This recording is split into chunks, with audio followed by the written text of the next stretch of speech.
সুধী দর্শকবৃন্দ, আপনাদের সাদর আমন্ত্রণ জানাচ্ছি ৭১ টেলিভিশনের প্রতি রমজান মাসের আয়োজন ইফতার বাজার।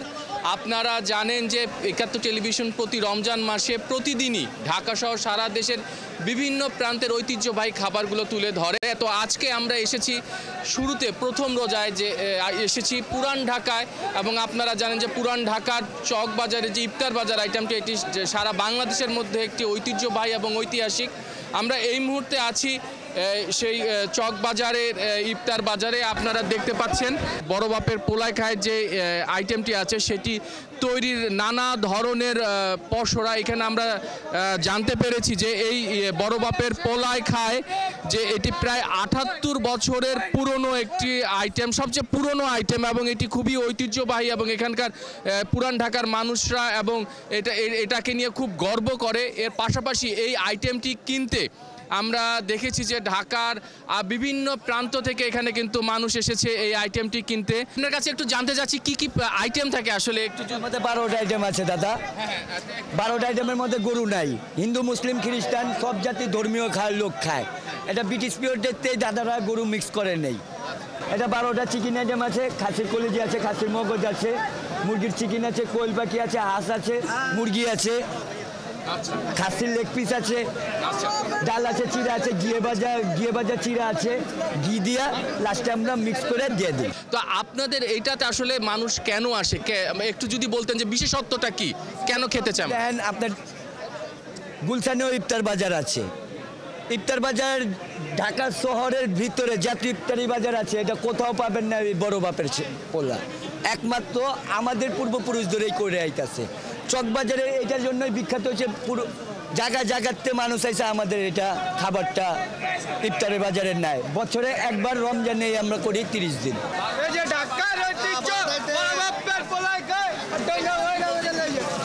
এটার ভিতরে খাসির মগজ আছে, খাসির কলিজি আছে, খাসির সুতি কাবাব আছে, ঘি আছে, চিড়া আছে, চিকেন আছে, কোয়েল পাখি আছে, বুটের ডাল আছে, সরিষার তেল আছে, 12টা মশলা আছে। 12টা মশলার নাম বলবো না।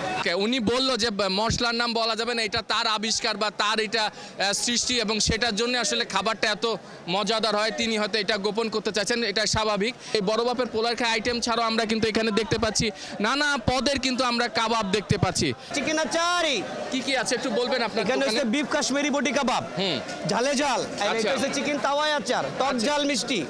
এক খাবার 3টা টেস্ট হবে। আর এটা হচ্ছে আপনার শিক, যাকে বলা হয় সাসলিক। আর এটা হচ্ছে স্পেশাল কাশ্মীরি শাহী নান। এক খাবারে কিভাবে 3টা স্বাদ মানুষ পাবে, এটা কি বিশেষত্ব আছে? হ্যাঁ, এই খাবারটা এরকমই খাবার। এটা হলো মালয়েশিয়ান খাবার। এটা হচ্ছে 3টা টেস্ট পাবেন এটার ভিতরে, টক ঝাল মিষ্টি। একবারে টক না, একবারে ঝাল না, এইটা 3টা টেস্ট পাবেন এক খাবারে। টক না, একবার ঝাল না, আবার একবারও মিষ্টি না। আচ্ছা, কিন্তু 3টা স্বাদ পাবেন আপনি। এটার নাম হচ্ছে চিকেন আচারি। এটাই পুরান ঢাকার ঐতিহ্যবাহী খাবার। আচ্ছা আচ্ছা, এই যে খাবারটা দেখতেছেন না, এই খাবারটা আইকন চ্যালেঞ্জ। শুধু ভাতে মানে রাইস যে কোনো জিনিসের সাথে খাবেন 100% ভালো লাগবে। আচ্ছা, আপনার কাছে একটু জানতে চাচ্ছি যে আজকে যেহেতু রমজানের প্রথম রোজা, আমরা দেখতে পাচ্ছি যে সাধারণ মানুষের উপস্থিতিটা অনেক, ক্রেতা বিক্রেতা সবারই উপস্থিতিটা বেশি।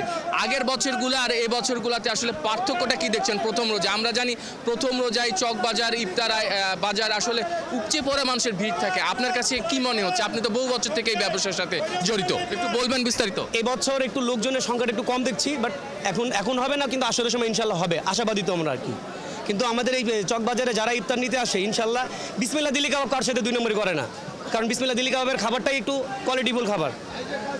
আর এটা আমি বলবো না, আমার যারা আমার দোকানের থেকে আমার যারা মাল নেয় তাদের কাছ থেকে আপনি পরামর্শ নিতে পারেন, কারণ এটা হলো অরিজিনাল বিসমিল্লাহ দিল্লি কাবাব। আপনার কাছে একটা বিষয় জানতে চাচ্ছি, আমরা এই বছরই বোধহয় প্রথম আমরা একটা বিষয় শুনলাম, সেটা হচ্ছে যে প্রশাসন থেকে আপনাদের এই চকবাজার চকবাজারটা আসলে বসতে বারণ বা নিষেধ করা হয়েছিল। আসলে এটা কি সত্যি, বা এইটাকে একটু যদি বিস্তারিত বলতেন? জি, এটা সত্যি কথা, কিন্তু মানে বিষয়টা এটা তো অনেক বছর আপনার মানে আমরা যখন ছোটো ছিলাম, আমার বাচ্চা যারা কইরা গেছে সে আমল থেকে এগুলো চলতেছে, এটা তো আর বন্ধ করা সম্ভব না। ওনারা বলতেছে যে মানে রাস্তায় জ্যামজটটা এই ধরনের মানে কথাগুলো বললো আমাদেরকে, কিন্তু এটা তো ব্রিটিশ আমল থেকে এগুলো চলে আসছে, এটা তো আর বন্ধ করার মতন না। আচ্ছা আচ্ছা, ঠিক আছে। দর্শকবৃন্দ, আপনারা শুনছিলেন যে এই ঐতিহ্যবাহী ইফতার বাজার যে আইটেমটি আছে, যে ইফতার বাজার পুরান ঢাকার, এটা কিন্তু প্রশাসন থেকে আজকে সকালে কিন্তু এখানকার যারা ব্যবসায়ী বা বিক্রেতারা আছে তাদেরকে বলা হয়েছিল যে এটা আজকে না করতে, কিন্তু যানজট বা এইসব কারণ দেখিয়ে, কিন্তু এখানে কিন্তু আমরা দেখতে পাচ্ছি বিক্রেতারা বলছে তারা কিন্তু আসলে তাদের সাথে হয়তো একটা আলোচনা করে একটা সিদ্ধান্তে এসে তারা কিন্তু এখানে দোকান বসিয়েছে, এবং এটা কিন্তু আসলে ঐতিহ্যবাহী এবং ঢাকা সহ পুরো বাংলাদেশে কিন্তু এই ইফতার বাজারটি কিন্তু আসলে খুবই বিখ্যাত। দর্শকবৃন্দ, আপনারা শুনছিলেন যে এখানে যারা বিক্রেতারা আছে তারা বলছিলেন যে এর আগের বছরগুলোতে কিন্তু আসলে বেচা বিক্রিটা খুবই ভালো ছিল, কিন্তু এবার কিন্তু আমরা সেই ধরনের সাধারণ মানুষের উপস্থিতি দেখছি না। বলি কি কিনতে এসছেন যদি একটু। আচ্ছা, দই বড়া, পেস্তা বাদামের শরবত, সুতি কাবাব, এগুলো। আচ্ছা, কোথা থেকে এসছেন? এলিফ্যান্ট রোড থেকে। এলিফ্যান্ট রোড থেকে। আচ্ছা, আমরা দেখছি যে আসলে ঢাকার পুরান ঢাকার এখানকার যারা বাসিন্দা আছে তারা ছাড়াও কিন্তু আমরা ঢাকার বিভিন্ন জায়গা থেকে, বিভিন্ন প্রান্ত থেকে, আমি মতিঝিল থেকে দেখছি, উত্তরা থেকেও মানুষ এসছে, গাজীপুর থেকেও মানুষ এসছে প্রথম রোজা হিসেবে। তারা বলছে যে এটা যেহেতু এটা ঐতিহ্যবাহী। আপনার কাছে কি মনে হয় এই চর্চাটা থাকা উচিত সাধারণ মানুষের মাঝে? এটা একটু যদি। হ্যাঁ, অবশ্যই, কারণ এটা তো আমাদের দেশ, আমাদের দেশে এগুলো ঐতিহ্য। আমরা যদি ধারণ না করি তাহলে তো আর কে ধারণ করবে? আর হ্যাঁ, হতে পারে অনেক বছর ঐতিহ্য, অনেক কিছু চেঞ্জ হয়ে যায়, তারপরেও আমার মনে হয় ঐতিহ্যকে টিকে রাখা দায়িত্ব আমাদেরই। আচ্ছা, আপা কিছু বলবেন? কিছু বলতে চাচ্ছেন? না, একসাথেই আছি। স্টার্টটা করা হয় আসলে চকবাজার ইফতার দিয়ে।